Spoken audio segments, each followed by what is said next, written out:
நான் வந்து அடுத்தது சொல்லப் போற கதை வந்து பெனலோப்பேவோட கதை. பெனலோப்பேங்கிறது வந்து கிரீக்ல ஒரு ஹீரோயின்.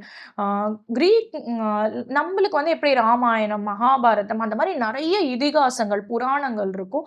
கிரீக்லயும் வந்து நெறைய நெறைய இதிகாசங்கள் இருக்கு. அதுல ஒன் ஆஃப் த அ இதிகாசம் வந்து என்னன்னா, யுலிசஸ் அப்படிங்கிற ஒரு இதிகாசம் இருக்கு. இந்த யுலிசஸோட மனைவி தான் பெனலோப்பே. ஏன் இந்த கேரக்டர் எனக்கு ரொம்ப பிடிக்கும் அப்படின்னா, யுலிசஸ்க்கும் பெனலோப்பேக்கும் கல்யாணம் நடக்குது. கல்யாணம் நடக்கிறதுக்கு முன்னாடியிலிருந்தே யுலிசஸ் வந்து ரொம்ப ஒரு சிறந்த ஒரு வாரியர். அவர் வந்து சின்ன ஒரு ஊரு இத்தாகாங்கிற ஒரு சின்ன ஒரு ஊரோட சிற்றரசர். ஆனா, ஒரு மிக சிறந்த வாரியர் அவரு. அப்ப ஒரு பெரிய வாருக்கு வந்து அவர கூப்பிடுறதுக்காக வராங்க. அவர் வந்து இந்த மாரி ஒரு போர் நடந்ததுன்னா, நான் வந்து கண்டிப்பா உனக்கு ஹெல்ப் பண்ணுவேன் அப்படின்னு சொல்லிட்டு ஒருத்தர்கிட்ட ப்ராமிஸ் பண்ணியிருக்காரு. அந்த மாரி ஒரு நாள் வந்துடுது. அதனால இவர வந்து கூப்பிடுறாங்க. இவர் வந்து போகறதுக்கு மனசே இல்லாம, அ தன்னோட மனைவியும் மனைவி வந்து அப்ப கன்சீவா வேற இருக்காங்க. அதனால அவங்கள விட்டுட்டு போறதுக்கு மனசு இல்லாம, அவர் பைத்தியம் மாரி நடிக்கிறாரு. ஆனாலும் வந்து என்ன பண்ணாலும் அவங்கள வந்து அவரால அனுப்பிச்சு வைக்க முடியல. அதனால போருக்கு போற மாரி நெலைம வந்துருது. போருக்கு போற வரைக்கும் ரொம்ப ஹெசிடேட் பண்றாரு. போருக்கு போணுமா நான் மனைவிய விட்டுட்டுன்னு. ஆனா போருக்கு போனதுக்கப்புறம் அந்த போரோட வீரத்துல, போர்ல நடக்கிற அந்த யூகங்கள்ல வந்து நெறைய பார்ட்டிசிபேட் பண்றாரு. இதுல பார்ட்டிசிபேட் பண்ணா அவருக்கு வந்து கொஞ்சம் கொஞ்சமா தன்னோட குடும்பம், தன்னோட நாடு, தன்னோட மனைவி, மக்கள்லாம் மறக்க ஆரம்பிச்சுடுறாங்க. மறக்க ஆரம்பிக்கும்போது என்ன ஆகுதுன்னா, அவர் அந்த போர்ல கான்சன்ட்ரேட் பண்ணிட்டே இருக்காரு. இங்க வந்து ஒரு 10 வருஷம் ஆகுது, 15 வருஷம் ஆகுது. போர் போயிட்டே இருக்கு. 14 வருஷம் கழிச்சு அந்த போர் முடியுது.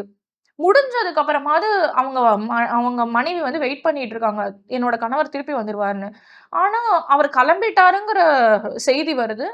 ஆனா, அவர் இன்னும் வந்து சேரவே இல்ல. இன்னும் ஒரு 10 வருஷம் போயிடுது. அவங்க மனைவி யோசிச்சு பார்க்குறாங்க.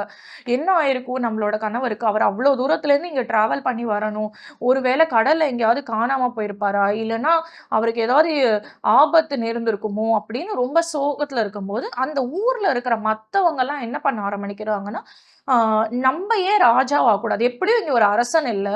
போன யூலியஸஸ் திருப்பி வரப்போறானா இல்லையான்னு தெரியாது. நம்ம பெனலோப்பேவ கல்யாணம் பண்ணிட்டோம்னா, நம்பளே அரசன் ஆயிடலாம். அப்படிங்கிற முடிவுக்கு வந்துட்டு பெனலோப்பே ஒரு சின்ன பையனோட பை த டைம் அவங்களுக்கு பையன் பொறந்துடுறான். டெலமாக்கஸ்ன்னு அந்த பையனோட வாழ்ந்துட்டு இருக்காங்க. ஆம் அண்ட் அவங்களோட மாமனாரும் உயிரோட இருக்காரு. ஆனா அவர் ரொம்ப வயசான மாமனார். ஸோ இவங்க 3 பேரும் ஒரு ஒரு அரண்மனையில வாழ்ந்துட்டு இருக்காங்க. பெனலோப்பே தான் அந்த நாடையே பார்த்துக்கிறாங்க. ஆனாலும் அந்த ஆண்கள் மனசு எப்படி இருக்குன்னா, "நம்ப ஏன் பெனலோப்பேவ கல்யாணம் பண்ணிட்டு நம்பளே ராஜாவாயிடக்கூடாது? நம்பளே ஏன் இந்த ஊருக்கு அரசனா இருக்கக்கூடாதுன்னு?" சொல்லிட்டு அவங்கள தொந்தரவு பண்ண ஆரம்பிக்கிறாங்க. எப்படி தொந்தரவு பண்றாங்கன்னா, "கல்யாணம் பண்ணிக்கோ, கல்யாணம் பண்ணிக்கோன்னு" ஃபர்ஸ்ட்டு பா கேட்டு பார்க்குறாங்க. அவங்க ஒத்துக்க மாட்டேங்கிறாங்கன்னு தெரிஞ்ச உடனே, "சரி ஓகே. நாங்க உங்க வீட்ல வந்து இருக்க ஆரம்பிக்கிறோம்" அப்படின்னு சொல்லிட்டு அந்த அரண்மனையில இருக்கிற சாப்பாடெல்லாம் சாப்பிட்டு, அங்க குப்பை போட்டு, அந்த மாரி ரொம்ப வருஷம் இருந்துட்டே இருக்காங்க. இவங்கலாம் கெஸ்ட்டா வந்திருக்காங்க. விருந்தினர்களா வந்திருக்காங்க. அதனால இவ வந்து ராணி. அதனால இவங்கள தொரத்தியும் விட முடியாது. பட் அவங்களோட பிரச்சனைகள், அவங்களோட தொல்லைகள் வந்து ரொம்ப ஜாஸ்தி ஆயிட்டே போது. இவன் என்ன சொல்றான்னா, ஓகே அ இப்படி நம்ம ஒரு அக்ரீமென்ட்க்கு வருவோம். என் மாமனாருக்கு ரொம்ப வயசாயிட்டு இருக்கு. அதனால அவர் போறதுக்குள்ள அவருக்கு நான் வந்து ஒரு ஷ்ரவுடு அதாவது ஸ் அ ஸ் அ அவரோட பிணத்து மேல அவருக்கு போர்த்தி விடுறதுக்காக நான் ஒரு துணிய வந்து நெய்யணும்னு நெனைக்கிறேன். நான் நெஞ்சு முடிக்கிற வரைக்கும் டைம் குடுங்க. அப்படின்னோனே இவங்கலாம் வந்து எல்லாரும் யார் யாரெல்லாம் வந்து அடுத்து அவங்கள கல்யாணம் பண்ணிக்கணும்னு நெனைக்கிறாங்களோ, எல்லாரும் வந்து என்ன சொல்றாங்கன்னா, "சரி எவ்வளோ வருஷம் ஆகும்?" அப்படின்னு கேட்குறாங்க. "இல்ல நான் சீக்கிரமே முடிச்சிடுறேன்" அப்படின்னு சொல்லிட்டு அவங்க சொல்லிடுறாங்க. "சரி ஓகே. அதுவரைக்கும் நாங்க உன்ன தொந்தரவு பண்ண மாட்டோம்" அப்படின்னு சொல்லிட்டு அவங்க போயிடுறாங்க. இவங்க என்ன பண்ணுவாங்கன்னா, அ ஒவ்வொரு பகல்லையும் அந்த துணிய நெய்யறா மாரி காமிச்சுட்டே இருப்பாங்க. துணிய நெய்யுவாங்க. ராத்திரி அவங்களும், அவங்களோட மத்த தோழிகளும் சேர்ந்து அந்த நெஞ்சத வந்து அ ரிமூவ் பண்ணிடுவாங்க. அவுத்து விட்டுருவாங்க. அந்த நெஞ்ச நூல வந்து அவுத்து விட்டுருவாங்க. இப்படி போயிட்டே இருக்கிறதுனால, அந்த ஷ்ரவுடு வந்து நெஞ்சு முடியவே இல்ல. அவங்க இன்னும் நெய்யறாங்க, நெய்யறாங்க, நெய்யறாங்க. இவங்களும் வந்து வெயிட் பண்ணி பண்ணி பார்த்துட்டு இருக்காங்க. இதோ இன்னைக்கு முடிஞ்சிரும், இன்னைக்கு முடிஞ்சிரும், இன்னைக்கு முடிஞ்சிரும்னு பார்த்துட்டு இருக்காங்க. அந்த போர்வ வந்து முடியவே இல்ல.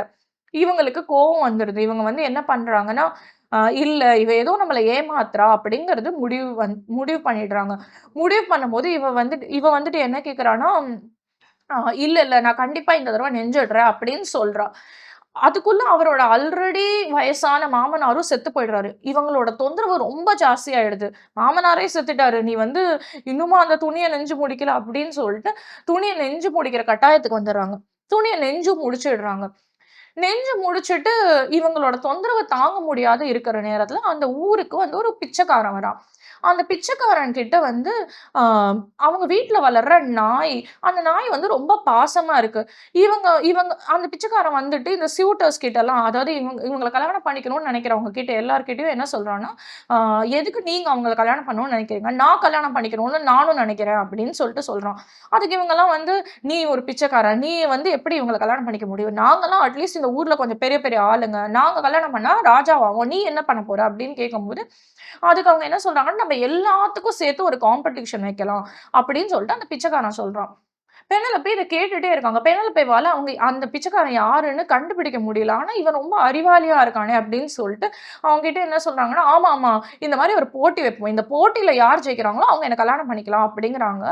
அவங்க வந்து 2 போட்டி வைக்கிறாங்க. ஒண்ணு வந்து அவங்களோட வித்தைகள், அதாவது அவங்களோட பவர காமிக்கிற மாரி போட்டி. 2வது வந்து ஒரு அறிவு சார்ந்த போட்டி அப்படின்னு சொல்ட்டு. இந்த வித்தைகள், அதாவது அவங்களுக்கு அம்பு தெரியுமா? அவங்களுக்கு வாள் சண்டை போட தெரியுமா? அப்படிங்கிற இந்த வித்தையில அந்த பிச்சைக்காரன் வின் பண்ணிடுறான். பெனலோப்பேக்கே ஒரு செகண்ட் சந்தேகம் வந்துருது. என்னடா நம்ம கடைசியில பிச்சைக்காரன தான் கல்யாணம் பண்ணிக்க போறோமா? நம்மளோட கணவர் வந்தா நல்லா இருக்குமே! அப்படிங்கிற ஒரு சிச்சுவேஷனுக்கு போயிடுறாங்க. அந்த நேரத்துல அ அவரோட அறிவு கேள்வி வருது. அந்த அறிவு கேள்வி வரம்போது, இவங்களுக்கு ஆனாலும் ஒரு ஒரு சந்தேகம் இருக்கு. ஒருவேள நம்மளோட கணவர் தான் இந்த மாரி பிச்சைக்காரன் உருவம் எடுத்து வந்திருக்காரோ! இவங்கலாம் என்ன பண்றாங்க? நம்ப எப்படி இருக்கோங்கிறத பார்க்கறதுக்காக வந்திருக்காரோன்னு ஒரு சந்தேகம் வருது. அதனால அவங்க என்ன கேட்கறாங்கன்னா, அவங்களுக்கும் அவங்க கணவருக்கும் மட்டும் தெரிஞ்ச மாரி ஒரு கொஸ்டின் வந்து கேட்கறாங்க. கேட்டவுனே அதுக்கும் வந்து அந்த பிச்சைக்காரன் கரெக்ட்டா பதில் சொல்லிட்டு, அங்க யார் யாரெல்லாம் இருந்தாங்களோ, அவங்க எல்லாத்தையும் கொன்னுட்டு, இவங்க கூடயே திருப்பி வாழற மாரி ஒரு கதை இருக்கு. இந்த பெனலோப்பேயோட அறிவு அகைன் எனக்கு அது ரொம்ப ரொம்ப பிடிச்சிருந்தது. ஸோ, அதனால உங்களுக்கு பெனலோப்பே கதைய வந்து இன்ட்ரோடியூஸ் பண்ணி வைக்கணும்னு நெனச்சேன். இப்ப நீங்க பெனலோப்பேவோட கதைய படிக்கணும் அப்டின்னேன்னா, நெறைய அகைன் ரொம்ப நெறைய வெர்ஷன் இருக்கு. இதுல யுலிசஸையும், பெனலோப்பேவையும் சேர்த்து படிக்கணும் அப்டின்னா, ஒடிசி அப்டிங்கிற அந்த எபிக் போயம நீங்க போய் படிக்கலாம். அப்படி இல்ல. எனக்கு பெனலோப்பே பத்தி மாத்திரம் படிக்கணும் அப்படின்னு நெனச்சீங்கன்னா, மார்கரெட் அட்வுட்ன்னு ஒரு எழுத்தாளர் இருக்காங்க. அவங்க கனடா சார்ந்த எழுத்தாளர். அவங்க பெனலோப்பைட் அப்படின்னு ஒரு வெறும் 55 பக்கத்துக்கு ஒரு புத்தகம் எழுதியிருக்காங்க. ரொம்ப சின்ன புத்தகம். ரொம்ப இன்ட்ரஸ்டிங்கான புத்தகம். அத படிக்கலாம். இந்த அழகான அறிவாளி பெண்கள் வரிசையில, இங்கேருந்து நம்ம அப்படியே கிரீக்கு போனோம்னா, மெடுசாவ பார்க்கலாம். மெடுசா வந்து எனக்கு ரொம்ப பிடிச்சதுக்கு காரணம், மெடுசாவோட முடி. மெடுசா வந்து அ தூரத்துலேருந்து பார்க்கும்போது நல்ல சுருட்ட சுருட்டையா முடி இருக்க மாரி இருக்கும். அவங்கள கிட்டக்க நீங்க போய் பார்த்தீங்கன்னா, ஒவ்வொரு முடியும், ஒவ்வொரு அ முடியும் எப்படி இருக்கும்னா, பாம்பா இருக்கும். எப்படி இந்த மாரி ஒரு பாம்பு முடியோட ஒருத்தங்க இருக்காங்க அப்படிங்கிற கத தான் மெடுசாவோட கத. மெடுசா வந்து உலகத்திலேயே ரொம்ப அழகான பெண்ணா இருந்தாங்களாம். அவங்க அத்தன அழகா இருந்ததுனால, அங்க இருக்கிற கடவுள்கள், அதாவது பெண் கடவுள்களே வந்து இவங்க மட்டும் இவ்ளோ அழகா இருக்காங்களே அப்படின்னு பொறாமப்படுற அளவுக்கு அழகான பெண் அவங்க. இது வந்து நெறைய பேருக்கு பிடிக்கல. அங்க இருக்கிற நெறைய பெண்களுக்கு வந்து பிடிக்கல. என்ன எல்லா அ ஆண்மகன்களும் இவங்கள மாத்திரம் அழகு அழகுன்னு சொல்றாங்க அப்படின்னு சொல்லிட்டு. இவங்க அழக தாண்டி இவங்க ரொம்ப அறிவாளியாவும் இருந்தாங்க. இவங்களுக்கு 2 தங்கங்க. மெடுசா தான் வந்து அ அ மூத்த பெண். இவங்கலாம் வந்து ரொம்ப சந்தோஷமா வாழ்ந்துட்டு வந்தாங்க. அப்போ ஒரு நாள் வந்து மெடுசா வந்து ஒரு கோவிலுக்கு போறாங்க, சாமி கும்பிடுறதுக்காக. அந்த சாமி என்ன அந்த அங்க இருக்கிற தெய்வம் வந்து ஒரு பெண் தெய்வம். அந்த பெண் தெய்வம் என்ன பார்க்குறாங்கன்னா, "என்ன இவ இவ்ளோ அழகா வளர வளர அழகாயிட்டே இருக்கா?" அப்படின்னு நெனச்சுட்டு பொறாமப்படுறாங்க. அவங்க அந்த சாமி கும்பிட்டு அந்த கோவில்லேருந்து வெளியில வரம்போது என்ன ஆவுதுன்னா, அத வந்து ஒரு ஒரு அங்க இருக்கிற ஒரு ஆண் தெய்வம் வந்து பார்க்குறாங்க. பார்த்துட்டு இப்படி ஒரு அழகான பொண்ணா? இந்த பொண்ணு நம்ம கூட அ நேரம் செலவழிச்சா நல்லா இருக்குமே அப்படின்னு சொல்லிட்டு, அவங்க வந்து அப்படியே அவங்கள வந்து சேஸ் பண்ண ஆரம்பிக்கிறாங்க. அவங்க பின்னாடியே போக ஆரம்பிக்கிறாங்க. இத பார்த்துட்டு மெடுசா ரொம்ப பயந்துடுறா. பயந்துட்டு திருப்பி அந்த கடவுளோட சந்நிதியிலேயே போயிட்டு, "கடவுளே என்ன காப்பாத்து" அப்படின்னு சொல்லிட்டு கடவுளுக்கு பின்னாடி நின்னுட்டு, அதாவது அந்த பெண் தெய்வத்தோட பின்னாடி நின்னுட்டு வேண்டிக்கிறா. அந்த பெண் தெய்வத்துக்கு ஆல்ரெடி இவள அவ்வளவா பிடிக்காது. பொறாம வேற இவ அவ்ளோ அழகா இருக்கான்னு சொல்ட்டு. ஆனாலும் இதெல்லாம் என் வேல கிடையாது அப்டின்னோனே, ஆ அவ அப்படின்னோனே, அவ எனக்கு ஏதாவது அப்ப வரமாவது குடு. என்ன வந்து இவன் ஏதாவது பண்ணிடுவான்னு எனக்கு பயமா இருக்கு அப்படிங்கிறா. உனக்கு என்ன வரம் வேணும்? அப்படின்னு கேட்கிறா. உடனே மெடூசா என்ன சொல்றான்னா, இந்த மாரிலாம் இவங்கலாம் என்ன பண்ணாம இருக்கணும் அப்படிங்கும்போது, ஆ அந்த பெண் தெய்வம் ஆல்ரெடி பொறாமையில இருக்கா. அவங்க என்ன சொல்றாங்கன்னா, "நீ அழகா இருக்கிறதுனால தான் இதெல்லாம் பண்றாங்க. நீ உன்ன யார் அழகா பொறக்க சொன்னா?" அப்படின்னோனே இவளுக்கு புரியல. என்னடா இது! நான் அழகா இருக்கிறது நம்மள கேட்டு வரல. நம்ம என்ன பண்ணோம்? அப்படின்ட்டு அவங்க ரொம்ப ஒரு மாரி ஆயிடுறாங்க. ஆயிட்டு அந்த தெய்வத்துக்கிட்ட சொல்றாங்க, "நீங்க ஏன் இப்படி சொல்றீங்க? என்ன தொரத்திட்டு வந்த அவன் மேல தான தப்பு. என் மேல என்ன தப்பு இருக்கு? நான் என்ன பண்ணேன்?" அப்படின்னு கேட்கறாங்க. "அதெல்லாம் கிடையாது. உன் மேல தான் தப்பு. நீ அழகா இருக்கிறது தான் தப்புன்னோனே" இவங்களுக்கு இப்ப அந்த அந்த சோகம் வந்து கோவமா மாறிடுது. "ஓ! அப்படியா? சரி ஓகே. நீங்க இப்படி சொல்ட்டீங்கல்ல, அப்ப எனக்கு இந்த அழகு வேண்டாம். எனக்கு வந்து நீங்க வரம் குடுக்குறேன்னு சொல்லியிருக்கீங்க. எனக்கு என்ன வரம் வேணும்னா, என்னோட முடி எல்லாமே பாம்பா மாறிடணும். நான் வந்து சிரிச்சேன்னா, என் சிரிப்பொலிய கேட்டு, அத கேட்கிறவங்க எல்லாரும் பைத்தியமா மாறிடணும். நான் வந்து யாராவது ஒரு ஆண பார்த்தேன் அப்படின்னா, நான் உத்து பார்த்தேன் அந்த ஆணனா, அந்த ஆண் வந்து கல்லா மாறிடணும் அப்படின்னு ஒரு வரம் வாங்குறாங்க. அதனால தான் அவ்ளோ அழகான மெடூசா, கார்கனா அதாவது ஒரு அரக்கியா தன்ன தானே கேட்டு வாங்கிக்கிறாங்க. இது ரொம்ப இன்ட்ரஸ்டிங். ஏன்னா வந்து அழக வந்து அ அசிங்கமா ஆக்கிக்கிற வரத்த வந்து நெறைய பேரு கேட்டுருக்காங்க. அசிங்கம்ங்கிறத விட சில பேரு என்ன கேட்குறாங்கன்னா, எனக்கு வயதுல முதிர்ச்சி வேணும்னு கேட்குறாங்க. சில பேரு எனக்கு இந்த அழகே வேணான்னு கேட்குறாங்க. அழகா இருக்கிறது தான் பிரச்சனைனா, இந்த அழகே வேண்டாம் அப்படின்னு கேட்கிற நெறைய கதைகள் வந்து இருக்கு. இதுல உங்க எல்லாருக்கும் தெரிஞ்ச ஒரு கதை கூட இருக்கு. ஔவையாரோட கதை. ஔவையார் வந்து ரொம்ப அறிவாளியா இருப்பாங்களாம். சின்ன வயசுலேருந்து அவங்களுக்கு நெறைய பாடல்கள் எழுதணும் அப்படிங்கிற ஒரு ஆசை இருக்குமாம். இப்படின்னு ஒரு கதை இருக்கு. அப்ப அவங்க என்ன பண்றாங்கன்னா, ஒரு நாள் வந்துட்டு அ அவங்க வீட்ல இருக்கிறவங்கலாம், "சரிம்மா உனக்கு கல்யாண வயசு வந்துருச்சு. உன்ன இப்ப கல்யாணம் பண்ணி வைக்கணுங்கும்போது" இவங்களுக்கு கல்யாணத்துலலாம் இன்ட்ரெஸ்ட் இல்ல. இவங்களுக்கு வந்து நெறைய எழுதணுங்கிற ஆர்வம் இருக்கு. அதனால இவங்க வந்துட்டு எப்பொழுதும் போய் கும்பிடுற பிள்ளையார் கிட்ட போயிட்டு சொல்றாங்களாம், "பிள்ளையாரே நான் வந்து இளமையா இருந்தா தானே என்ன கல்யாணம் பண்ணிக்கோம்பாங்க. அதனால நான் ஔவையா மாறிடணும். நான் வயசானவங்களா மாறிடணும். எனக்கு முதிர்ச்சி குடு." அப்படின்னு சொல்லிட்டு வேண்டிக்கிறாங்களாம். அப்படி வேண்டி அவங்க என்ன பண்றாங்கன்னா, வயசானவங்களா ஆயிடுறாங்க. அப்படிதான் ஔவையார் ஔவையாராவே இருக்காங்க. அப்படின்னு ஒரு கதை இருக்கு. அ எவ்வளோ ஒரு இன்ட்ரஸ்டிங்கான விஷயம் பாருங்களேன். அழக வந்து சாபமா, வரமா அப்படிங்கிற கேள்வி வந்து லிட்டரேச்சர்ல எத்தனையோ இடங்கள்ல டிஸ்கஸ் பண்ணியிருக்காங்க. அது பெண்கள் எழுதும்போது, ஆ பெண்கள் கவிதையா குடுக்கும்போது, அது ரொம்ப டிஃபரெண்ட்டா, ஓ! ஒருவேள அழகு வந்து ஒரு நல்ல விஷயம் இல்லையோ! அப்படிங்கிற பாணியில வருது. இதே மாரி அழகால பிரச்சனைய சந்திச்ச ஒரு பொண்ணோட கதைக்கு போறேன். ஆனா, இந்த கதையிலயுமே அவ அறிவால, அவளோட அம்மாவோட அறிவால அவள எப்படியோ காப்பாத்தி கூட்டிட்டு வந்துடுறாங்க. அந்த கதை தான் டிமீட்டர், பெர்சிபோன் அப்படிங்கிற 2 பேரோட கதை. டிமீட்டர்ங்கிறது அம்மா. அவங்க அம்மா வந்து இவ்ளோ அழகான பொண்ணு நம்மளுக்கு பொறந்திருக்கே அப்படின்னு சந்தோஷப்படுறத விட்டுட்டு, பெர்சிபனி மாரி இவ்ளோ அழகான பொண்ணு இருக்கே அப்படிங்கிறதுனால சந்தோஷப்படுறத விட்டுட்டு ரொம்ப சோகமா இருக்காங்க. ஏன்னா, அவங்களுக்கு பயமா இருக்கு. இவங்கள என்ன ஆவாங்க? இவங்க வளர, வளர இவங்களுக்கு என்னென்னலாம் துன்பங்கள இவங்க சந்திக்கணும் அப்படிங்கிறதுனால, அவங்க வந்து கிட்டத்தட்ட ஒரு ஊர்ல ஒரு காடு இருக்கு.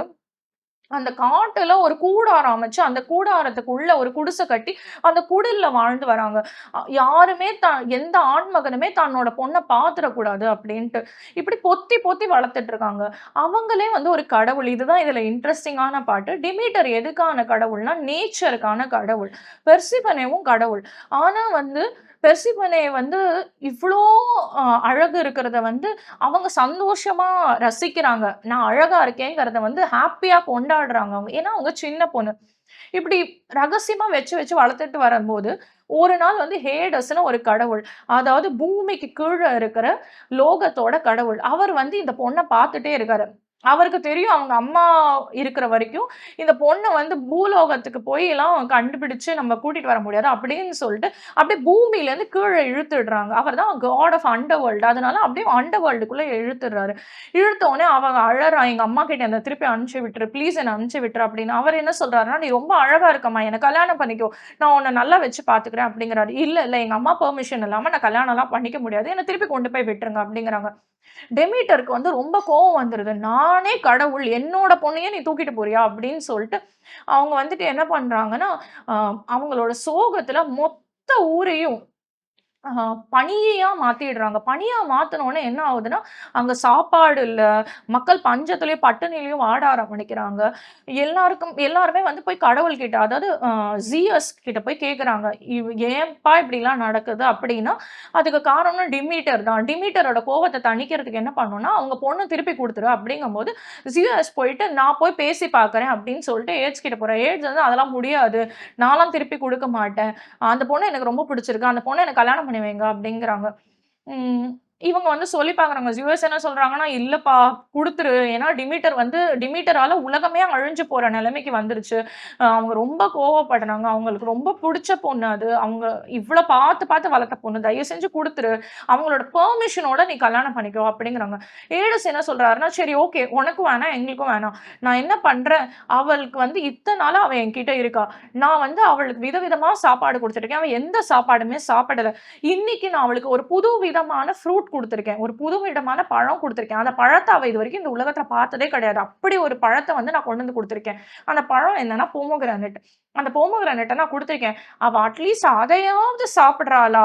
அப்படின்ட்டு நான் பார்க்குறேன். அவ அப்படி ஒரு வேள சாப்ட்டுருந்தானா, அவ என்னோட மனைவியா இருக்கணும். அப்படி இல்ல, அவ சாப்பிடல அப்படின்னா, அவ அம்மா கிட்ட திருப்பி அனுப்பிச்சுடுறேன் அப்படிங்கிறாங்க. இதுல இன்ட்ரெஸ்ட் என்னன்னா, போமோகிரானேட்ட மொத்தமா சாப்பிட முடியாது. போமோகிரானேட்ட ஒவ்வொரு விதையா தான் எடுத்து சாப்பிட முடியும்.